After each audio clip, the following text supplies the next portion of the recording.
জাহান্নাম সম্পর্কে কথা বলতে গিয়ে প্রথমে আমি জাহান্নামের পরিচয় সম্পর্কে কথা বলবো,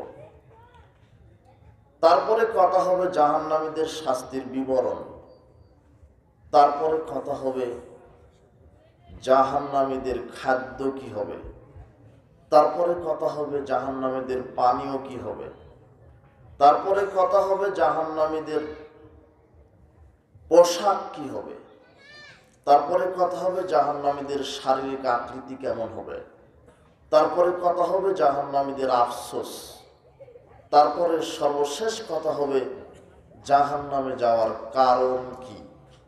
সর্বশেষ যে বিষয় জাহান্নামে যাওয়ার কারণ, এটা হবে বিশেষ আকর্ষণ। আপনাদের ধৈর্য আর আমার সময় আল্লাহ কবুল করুন, আল্লাহুম্মা আমিন। এরপরে যেখানে আমি